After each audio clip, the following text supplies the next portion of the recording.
Family, welcome back to my channel Rajasthan live with Priya. कैसे हैं आप? आशा करती हूँ सभी लोग अच्छे होंगे और अपने घर में होंगे, सेफ होंगे, सुरक्षित होंगे। लेकिन मैं अच्छी नहीं हूँ क्योंकि मैंने काफ़ी टाइम से कोई ब्लॉग नहीं डाला। अप्रोक्सीमेट 1 मंथ से अबव हो चुका है, कोई मैंने ब्लॉग शूट नहीं किया। उसका भी पीछे एक रीज़न था। तो काफ़ी सारे इंस्टाग्राम पर डीएम आए थे और यूट्यूब पे भी मेरे एक दो फैमिली से उन्होंने पूछा था मुझसे कि आप क्यों नहीं ब्लॉग बना रहे हो या आपकी वीडियो क्यों नहीं कंटिन्यू हो पा रही। बट नहीं, मैं डाल सकती थी क्योंकि मेरे साथ एक ट्रेजिडी हुई थी। तो मैंने सोचा, काफ़ी टाइम से सोच रही हूँ मैं वो चीज़ मैं आपके साथ शेयर करूँ और आपको बताऊँ कि वो मेरे साथ ऐसा क्या हुआ है जो मेरा थोड़ा सा हर चीज़ से थोड़ा अपना होता है ना, मन हट गया है कि कुछ भी चीज़ करने का मन नहीं कर रहा था। तो काफ़ी दिन से मैं कोशिश कर रही हूँ, अप्रोक्सीमेट 1 वीक से मैं ट्राई कर रही हूँ कि मैं आपके साथ बताऊँ कि क्या प्रॉब्लम हुई है, क्या दिक्कत है मेरे साथ। जो मेरा ब्लॉग बनाने का या कोई भी वीडियो अपलोड करने का बिल्कुल भी मन नहीं है। इंस्टाग्राम पे भी मैं एक्टिव नहीं हूँ बिल्कुल भी, और यूट्यूब से तो बहुत ही दूर हो चुकी हूँ 1 मंथ से। और उसका एक रीज़न था कि I lost my father in law. मैंने अपने ससुर को खो दिया है और उनकी डेथ हुई है 25 को सितंबर को। और 25 सितंबर को उनको एक साइलेंट हार्ट अटैक आया था जिसकी वजह से वो एक्सपायर हो चुके हैं। उनको पहले भी 2 अटैक आ चुके थे और ये उनका 3rd अटैक था। और वो काफ़ी हेल्दी थे, सब चीज़ अच्छी थी, बट वो एक्सपायर हो चुके हैं। मतलब वो हमारे बीच में नहीं है। और हम बहुत छोटी सी फैमिली है। मेरा जो एक हस्बैंड हैं और मेरे एक देवर है, देवरानी, मैं और मम्मी पापा और हमारे बच्चे। बहुत छोटी सी फैमिली है, बहुत छोटी सी, और अच्छी तरीके से लाइफ सब अच्छा चल रहा था। और मैं और मेरी देवरानी अपने घर गए हुए थे। मेरी देवरानी गई थी, उसके बाद मैं गई थी उसके, और बहुत अच्छी तरीके से गए थे और अच्छी तरीके से चल रहा था। मैंने सोचा था कि मैं अपने मायके वाले ब्लॉग्स स्टार्ट करूँगी, तो मुझे 3 या 4 दिन ही हुए थे। बात थी 25 सितंबर की और उस दिन डे फ्राइडे था। तो मेरे बेटे ने वीडियो कॉल किया अपने पापा को, मेरे ससुर को कॉल करता है और उससे बात करता है, उनसे बोलता है दादू आप कहाँ पर हो, क्या कर रहे हो, ये वो ऐसे बातें करने लगा। काफ़ी देर तक वो दोनों बात कर रहे थे। वो बोल रहे थे हम लोग घूमने जा रहे हैं। आपको पता है कि मैं काफ़ी सारे ट्रैवलिंग ब्लॉग्स डालती थी, तो मेरे इन लॉज मेरे साथ होते थे और मेरे हस्बैंड साथ में होते थे, तो हम लोग साथ ही जाते थे। उनके साथ ही मेरी सारी जितने भी आपने ट्रैवल वीडियोज़ देखे तो सब उनके साथ ही थी मेरे। तो बट हम उसके साथ जाते थे स्टार्टिंग से। हमारा जो वीकेंड होता था मेरा बाहर ही होता था उन्हीं के साथ में। इन लॉज में और मेरे हस्बैंड और मेरा बेटा रहते थे। तो फ्राइडे का डे था और सैटरडे संडे का इनको बैंक का ऑफ रहता है, तो इसलिए मेरे बेटे ने कॉल किया, दादू कि आप क्या कर रहे हो। तो उन्होंने बोला कि हम लोग जा रहे हैं घूमने के लिए। तो पंचकुला से आगे कोई वैली है, वो वहाँ घूमने के लिए जा रहे थे। वहाँ एक डेस्टिनेशन पॉइंट है, तो वहाँ वो घूमने के लिए गए थे और काफ़ी अच्छे थे, सब कुछ अच्छा था, अच्छी तरह से बात हुई, सब कुछ अच्छा सा था। तो वो बुला रहे थे कि जल्दी से आ जाओ, फिर हम आपके साथ घूमने चलेंगे। तो अभी मेरे घर में थोड़ा कंस्ट्रक्शन का काम चल रहा था, तो इसीलिए मेरे पापा ने मुझे बुलाया हुआ था कि आ जाओ, थोड़े सजेशन वगैरह हो जाता है ना, बेटियों से पूछ लेते हैं इस तरीके से, वो उनको थोड़ा चाहिए था, तो इसीलिए मैं वहाँ गई हुई थी। बट मुझे ये नहीं पता थी कि मैं जब यहाँ से जा रही हूँ तो कुछ चीज़ मेरा ऐसा होता है ना, कुछ चीज़ छूट रहा है, ऐसा कुछ मुझे फील नहीं था। कुछ भी चीज़ ऐसा नहीं था कि मेरी चीज़ पीछे कुछ चीज़ रह रही है। मैं यहाँ से अच्छी तरह गई थी और फ्राइडे को ये लोग यहाँ से निकल चुके हैं। मेरे हस्बैंड, मेरी मदर इन लॉ एंड मेरे फादर इन लॉ, ये तीनों निकल चुके थे। चंडीगढ़ से आगे पंचकुला पड़ता है, वहाँ के पास में कोई वैली थी। ये लोग फ्राइडे को यहाँ से निकले। सैटरडे मॉर्निंग में ये लोग वहाँ पहुँच चुके थे। अच्छा सा दिन चल रहा था। ये लोग अपना ब्रेकफास्ट एंजॉय कर रहे थे, बैठे हुए थे और ये रेडी हो रहे थे घूमने के लिए, निकलने के लिए। पापा भी वहीं बैठे थे। ये लोग अपना जो कहता है ना, वहाँ का जो लुकिंग थी, उसको जो होता था, वेदर बहुत अच्छा था, सब चीज़ बहुत अच्छी थी, उसको एंजॉय कर रहे थे। एक होता है ना फैमिली के साथ एंजॉय करते, उस तरीके से एंजॉय करते सभी लोग। तो उस टाइम पापा को जाना था नहाने के लिए। पापा गए थे नहाने के लिए बाथरूम में। तो बाथरूम में पापा नहाने वाले थे और उसके बाद निकलने वाले थे, तो उनकी आवाज़ आती है बाथरूम से एकदम चीखते हैं ना, जैसे आहा आहा करके इस तरीके से आवाज़ आती है। तो मेरे हस्बैंड को लगा कुछ दिक्कत है, तो वो अब मेरी मदर और मेरे जो हस्बैंड है वो गए, देखा तो बाथरूम अंदर से लॉक था। तो वो बाहर से नॉक करते हैं, पापा पापा पापा ऐसा बोल रहा है, बट अंदर से कोई रिस्पांस नहीं आता और एकदम धमसीना आवाज़ आती है जैसे कि कोई गिरा है। तो उन्होंने काफ़ी डोर पुश किया, लेकिन जो हैंड लॉक था वो लगा हुआ था अंदर से। तो उन्होंने काफ़ी तोड़ा उसको, जब तोड़ा तो वो तोड़ के अंदर गए थे। तो फादर मेरे नीचे पड़े हुए थे और उनका उस टाइम कोई रिस्पांस नहीं था, कुछ भी रिस्पांस नहीं था। मेरे हस्बैंड ने उनको उठाया, वहाँ से उठाकर बेड पर लेकर गए और उनको काफ़ी हार्ट पे यहाँ पे पुश किया, और जो माउथ टू माउथ सांस देते हैं वो भी दी। और होटल स्टाफ भी आ चुका था, बट वो उसी टाइम मतलब जो कहते हैं ना अटैक ऑन द स्पॉट वाली सिचुएशन थी, तो वो ख़त्म हो चुकी थी उस टाइम।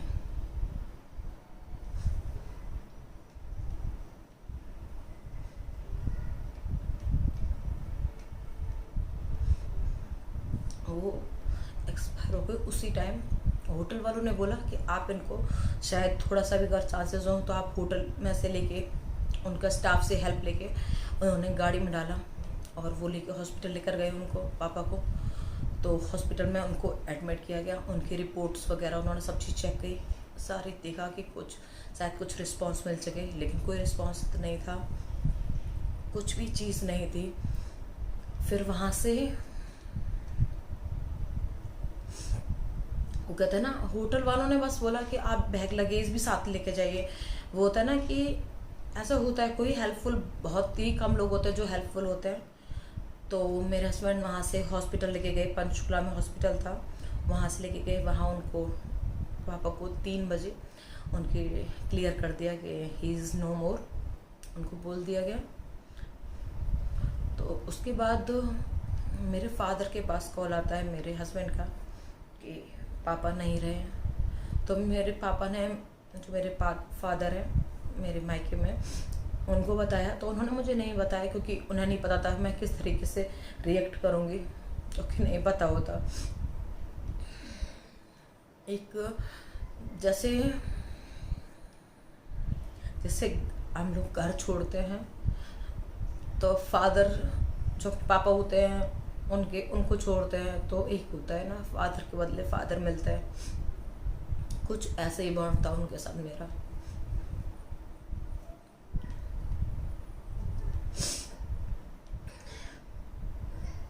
तो मेरे पापा ने मुझे बिल्कुल नहीं बताया कि मेरे पापा ख़त्म हो चुके हैं, बिल्कुल उन्हें थोड़ा सा भी आइडिया नहीं देना चाहिए। बस उन्होंने बोला,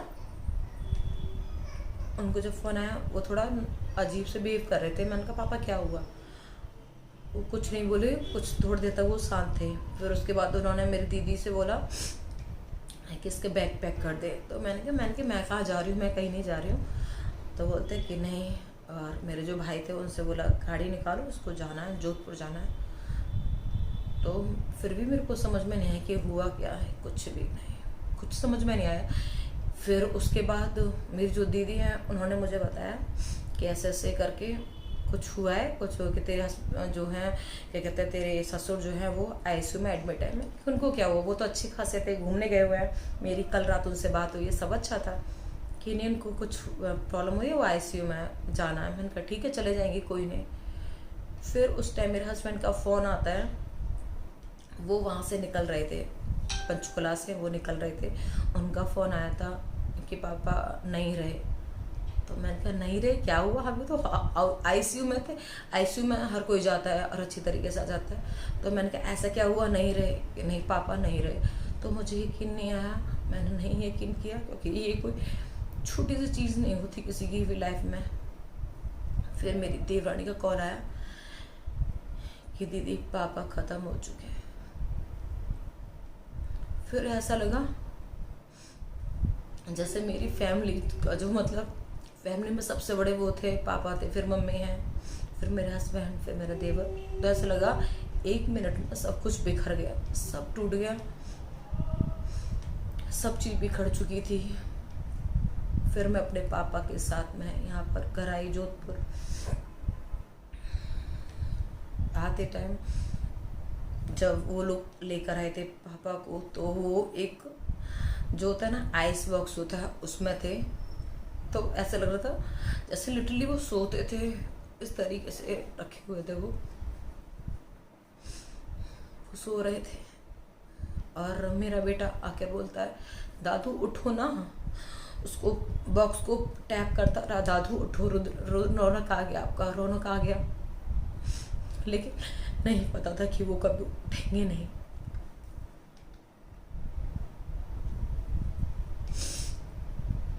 वो कभी नहीं उठते। लेकिन उसे बस यही बोला कि दादू सो रहे हैं, दादू की तबीयत खराब है, दादू सो रहे हैं। सब लोग रो रहे थे तो उसको ये लगा कि क्या हुआ, कि दादू की तबीयत खराब है इसलिए रो रहा है। कितने सारे लोग क्यों आ रहे हैं कि दादू की तबीयत खराब है, दादू से मिलने आ रहा है। वो इतना समझदार नहीं है, वो 6 ईयर का कंप्लीट 7 का है। तो इतना बच्चे में नहीं होता, वो नहीं समझ पाता कि क्या है क्या नहीं, उसे किस तरीके से टैकल करना है, वो नहीं समझ पा रहा था। बस वो जो आवाज़ दे रहा था वो बहुत चुभ रही थी।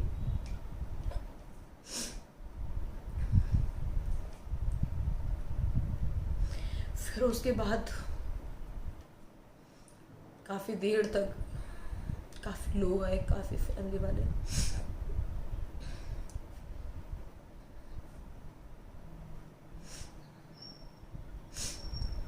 पापा कभी भी जैसे कभी कहते थे पापा यहाँ जाना है, चलो बेटा चलते हैं। मतलब उन्होंने कभी मुझे या मेरी देवरानी को कभी बहू जैसा फील ही नहीं होने दिया, कभी भी नहीं फील होने दिया। कभी ऐसा हमें नहीं लगा कि हम दूसरे के घर में, कभी नहीं लगा।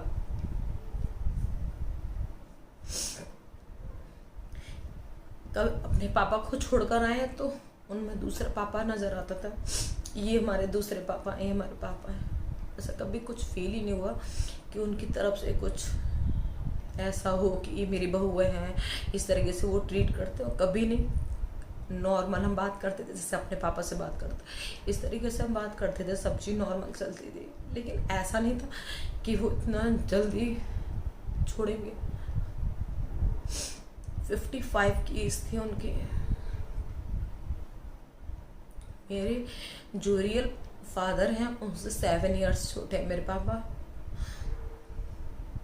लेकिन यकीन ही नहीं हुआ, सब चीज़ हो रही थी। एक ऐसा लगता सपना चल रहा है, एक सपने में मैं सो रही हूँ, मैं 2 मिनट में पापा वापस आएंगे और पापा कहेंगे ये रहा मैं, इस तरीके से ट्रीट कर रहे थे। जब उनकी अर्थी भी तैयार हो रही थी तो ऐसा फील हो रहा था कि अभी उठेंगे और अभी बात करेंगे। सब चीज़ इस तरीके से कहते हैं ना हाथ से निकल रही थी, और उनको पकड़ने का बहुत मन कर कि सब चीज़ यहीं रुक जाए, ये नहीं जाते तो ना ऐसा इंसिडेंस होता। और जैसे अगर ये सोचते हैं पापा यहाँ पे रहते हैं, हम लोग पूरा दिन यहाँ स्पेंड करते हैं, पूरा डे घर में भी, ऐसा कुछ भी कभी नहीं होता। और वहाँ जाकर वहाँ से फिर लेके आना पापा को, तो टिपिकल था मेरे हस्बैंड के लिए बहुत ज़्यादा। और मैं फर्स्ट टाइम ऐसा था मैं उनके साथ नहीं थी, फर्स्ट टाइम ऐसा हुआ कि जब मैं उनके साथ नहीं थी, अदरवाइज मैं हमेशा साथ होती। लेकिन एक बार ऐसा पता नहीं था कि फर्स्ट चांस ऐसा होगा जिसमें मैं उनके साथ नहीं होंगी, और हम अपने फैमिली को में से एक इंसान जो मैन पर्सन था उसको खो देंगे। बिल्कुल ऐसा नहीं था कि हम, और बहुत टाइम से कोशिश कर रही थी कि ये चीज़ मैं आपके साथ शेयर करूं, बट मेरे में इतनी हिम्मत नहीं है, मेरे में बिल्कुल सहन शक्ति नहीं है कि इस चीज़ को मैं सहन कर सकूं। मैं नहीं इस चीज़ को टैकल कर पा रही थी बिल्कुल भी।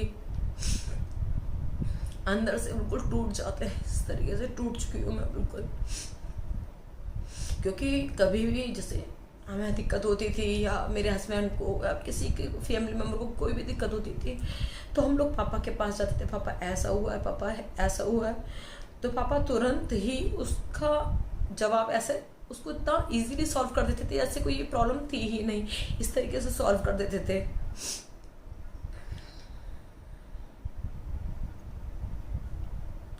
लेकिन अभी भी जैसे अभी वो है नहीं है, तो मेरे बेटे को नहीं पता ना कि वो अभी दादू नहीं है इस दुनिया में, लेकिन उसके लिए हैं, क्योंकि उसको ये पता है कि दादू बॉम्बे गए हुए इलाज के लिए। उसका दिसंबर में 28 को बर्थडे है। वो बोल रहा था कि मम्मी दादू कब आएंगे। मैंने कहा आपके बर्थडे से पहले आ जाएंगे, इतना दिनों के लिए क्यों गए हैं, ठीक है। तो मेरे पास इतने जवाब नहीं होते कि उसके मैं जवाब दे सकूँ, उसे बता सकूँ कि क्या हुआ है, मैं नहीं सर्वाइव कर पाती। फिर मैंने बोला कि हाँ आपके बर्थडे से पहले आ जाएंगे, लेकिन जब मैं ये चीज़ सोचती हूँ उसका जब बर्थडे आएगा तभी पापा नहीं होंगे, तो वो क्या चीज़ टैकल करेंगे।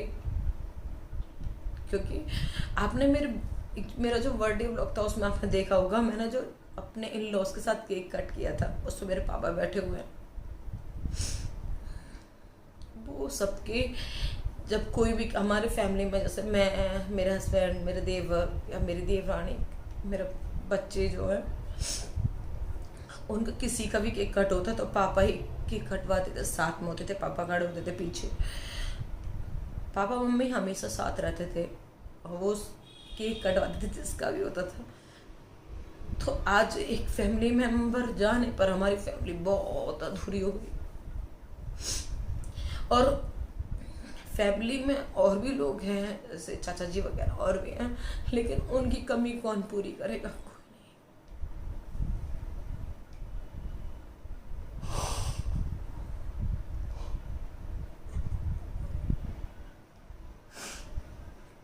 सॉरी, कोई भी पूरी नहीं कर सकता उनकी कमी को। खो दिया पापा को हमने। मैं नहीं शेयर करना चाहती कुछ भी चीज़, मैं सोचती हूँ सारी अच्छी चीज़ ही आपके साथ शेयर करूँ। मेरे अंदर इतनी ताकत ही नहीं थी कि मैं ये चीज़ आपसे बोल पाऊँ, क्योंकि कभी इमेजिनेशन से भरे था ही, कभी कोई इमेजिनेशन नहीं कर सकता कि इस तरीके से कोई फैमिली मेम्बर, कोई अपना हमें छोड़ के जा सकता है, कभी नहीं सोचती थी। पूरा फैमिली एक तरीके से इतना टूट गई थी, बहुत ज़्यादा।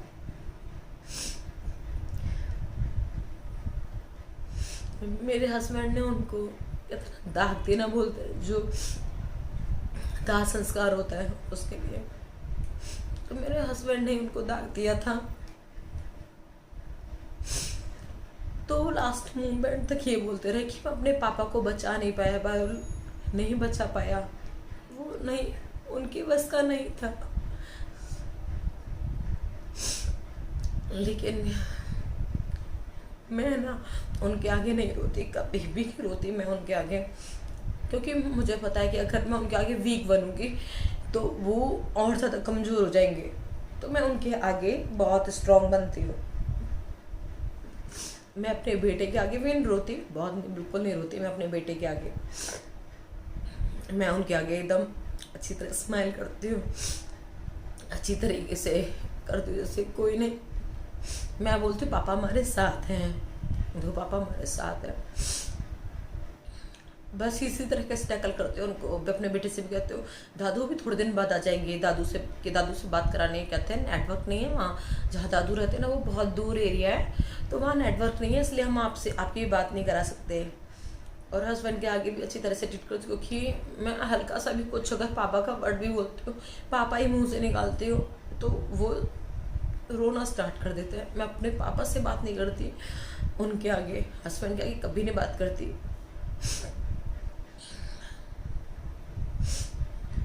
अब इस टाइम ये जो नवरात्रि थे बहुत अच्छी तरीके से पूजा करते थे हम लोग। कंजक बैठती थी, 9 कन्या जो होती हैं वो होती थी, वो सारी पूजा होती थी 9 दिन की। हमारे यहाँ पे आरती चलती है, मंदिर जाया जाता है, सब चीज़ें होती थी। लेकिन ऐसा कुछ फील ही नहीं हुआ, कुछ भी फील नहीं हुआ कि ये चीज़ करनी है। हर चीज़ से मन उठ चुका है, हर चीज़ से। लेकिन धीरे धीरे कहते हैं ना, क्या कहते हैं, किसी के जाने से लाइफ नहीं रुकती, बट उस इंसान की कमी हर जगह महसूस होगी, हर छोटे छोटे कदम पे महसूस होगी। अभी कभी भी फेस्टिवल पर हर कोई छोटी छोटी चीज़ पापा से जुड़ी होती है, हर चीज़, क्योंकि वो हमारे फैमिली का मेन मेंबर थे। और मेरे हस्बैंड के वो बहुत ज़्यादा क्लोज थे, बहुत ज़्यादा, क्योंकि मेरे हस्बैंड बड़े हैं और मैं फिर बड़ी बहू हूँ, उस तरीके से बहुत ज़्यादा क्लोज थे। तो इसलिए ये चीज़ बहुत बुरी हुई। काफ़ी बार मैंने भगवान को कोसा भी कि ऐसा क्यों किया, ऐसा क्यों किया, लेकिन भगवान मेरे आंसर देने नहीं आ सकते।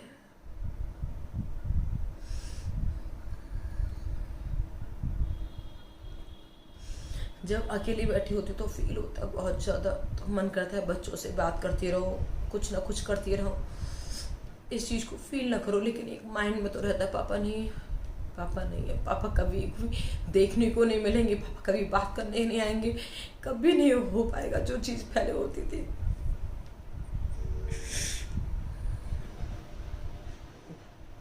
खो दिया हमने पापा को। बस ये चीज़ शेयर करना था मुझे आपसे, इसलिए मेरे कोई ब्लॉग्स नहीं आ रहे, कभी नहीं ब्लॉग्स। मैंने वीडियो जो शूट की थी कार वाली, माई न्यू कार का उसका टाइटल है, उसमें मेरे पापा ही खड़े हुए हैं। उन्होंने जो कार का कवर हटाते वो हटा रहे थे। उस टाइम उनके हाथ में, शोल्डर में कुछ पेन था, बहुत ज़्यादा, बहुत बीमार थे उस टाइम वो, लेकिन फिर भी हर चीज़ को मतलब बहुत अच्छी तरीके से टैकल करते थे। फिर उनकी एनिवर्सरी थी, मैंने जो एक वीडियो बनाई है मम्मी पापा की एनिवर्सरी, वो 3 जुलाई को थी, तो उसकी भी मैंने वीडियो अपलोड की थी। हम लोग गौशाला गए थे सब चीज़ करने, तो सब चीज़ अच्छी चल रही थी। मुझे ये नहीं पता था ये जो चीज़ मैं बना रही हूँ ये उनके लिए हर चीज़ एंड होगी। मेरा बर्थडे का ब्लॉग उनके साथ में एंड, क्या कहते हैं, जो गाड़ी खरीदी उसका ब्लॉग में पापा थे, एंड उनकी मम्मी पापा की एनिवर्सरी वाली वीडियो उससे मम्मी पापा साथ में थे। तो मुझे ये नहीं पता कि मैं उनके लास्ट मोमेंट को कैप्चर कर रही हूँ। और देखी जाए ना, अगर एक चीज़ से नज़रिए से देखी जाए, काफ़ी लोगों को ये चीज़ बुरा लगता है कि क्या ये कर रही, क्या नहीं कर रही, लेकिन कुछ तो यादें समझ जाती है ना यूट्यूब से। आप कभी भी जाकर, आपको कभी भी लगता है कि ये चीज़ हमें देखनी है, तो आप कभी भी यूट्यूब पर सर्च कीजिए और आपकी चीज़ें आपके सामने मेमोरीज आ जाती है। तो उस तरीके से फिर मेरे को जब पापा की याद आ रही थी, तो मैं अपनी जो माई न्यू कार वाला जो वीडियो उसको मैं टैप करती हूँ, उससे देखती हूँ पापा गाड़ी को उठा रहे थे, बहुत खुश थे पापा, सब चीज़ अच्छी थी। अब पापा कभी नहीं मिलेंगे, ना ही कभी, लेकिन सोचते हैं पापा की ब्लेसिंग हमारे साथ है, और पापा साथ में ना दिखते हुए भी साथ में। कभी कभी ऐसा फील होता है जैसे पास में कोई खड़ा है, ऐसा फील होता है, क्योंकि वो शायद ही कोई छोड़ के जाएंगे, क्योंकि उनको पता है उनके बच्चे उनके बिना अधूरे हैं, बिल्कुल अधूरे, उनके बच्चे उनके बिना।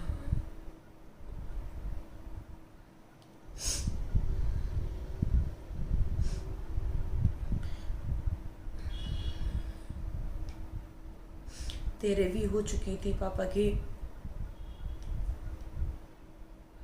6 को हो चुकी हैं, और आज है 13 या 14 है, मुझे कुछ भी नहीं पता। थर्सडे है बस ये पता है, और ये मैं आपको ब्लॉग दे दूँगी फ्राइडे को मॉर्निंग में। और मैं कोशिश करूँगी कि आज के बाद ब्लॉग अच्छे बनाऊँ, अपनी पूरी फैमिली के साथ बनाऊँ।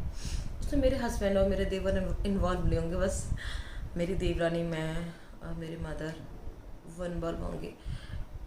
थोड़ी सी और यादें समेट लेते हैं। ज़िंदगी की कुछ भी भरोसा नहीं है, ज़िंदगी कहाँ लेकर जाने वाली है, क्या होने वाला है, कुछ भरोसा नहीं है। ये कहते हैं ट्रस्ट भी उठ सो चुका है ज़िंदगी से। सब चीज़ अच्छी थी, सब चीज़ एक पल में कहते हैं ना चूर हो गया, सब चीज़ उस तरीके से हो गया। अब धीरे धीरे लाइफ को थोड़ा सोचते हैं, बस ये सोचते हैं पापा साथ है, पापा साथ है, पापा साथ है, उस चीज़ को लेके साथ चलना है, उस चीज़ को लेके हर चीज़ सरवाइव करनी है। और ये सोचते हैं पापा साथ है, हम अकेले नहीं है, पापा की ब्लेसिंग्स है, पापा की हर चीज़ है हमारे साथ में। तो पापा के आशीर्वाद के साथ रहेंगे, खुश रहेंगे। बस मैं खुद को समझा सकती हूँ, मैं अपने हस्बैंड को समझा सकती हूँ, अपनी मदर इन लॉ को समझा सकती हूँ, बस नहीं समझा सकती तो अपने बेटे को, उसको नहीं समझा पाती मैं, बिल्कुल नहीं। उसको समझाने के टाइम में टूट जाती हूँ। तो मैं अपनी मदर इन लॉ से बोलती हूँ कि मम्मा आप इसे एक्सप्लेन कर दो, इसे कुछ प्यारी तरीके से कुछ भी समझा दो जो उस चीज़ को ये समझे, क्योंकि वो बड़ा होगा, वो धीरे धीरे समझ जाएगा। लेकिन उसका ना, कहते हैं ना, बच्चे का दिल बहुत मासूम होता है। जब उसे ये पता चलेगा ना कि वो ख़त्म हो चुके हैं, तो वो शायद ही टैकल कर पाए इस चीज़ से। इसलिए अब ज़्यादा अपने आप को स्ट्रॉन्ग बनाते हुए बस ये सोचती हूँ अब अच्छे अच्छे ब्लॉग्स आपको दूंगी।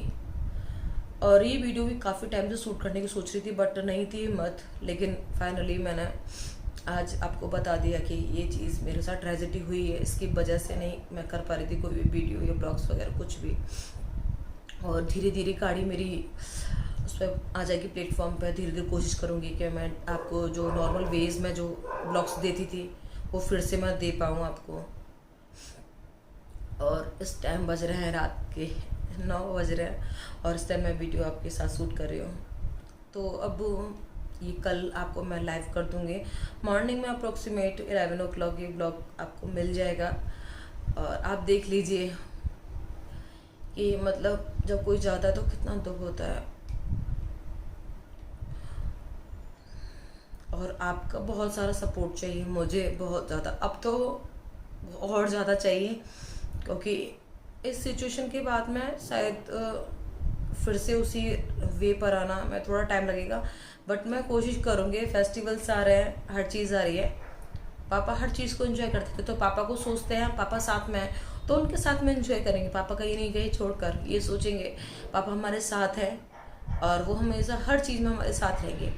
उस चीज़ के साथ में और उनकी ब्लेसिंग के साथ में हमारी लाइफ अच्छी से चलेगी।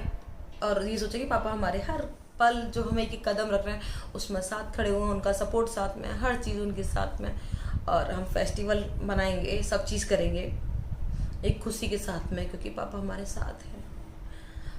तो यहीं पर मैं अपने वीडियो को एंड करती हूँ। तो प्लीज़ मेरे चैनल को सब्सक्राइब कर दीजिएगा और वीडियो को लाइक मत कीजिएगा।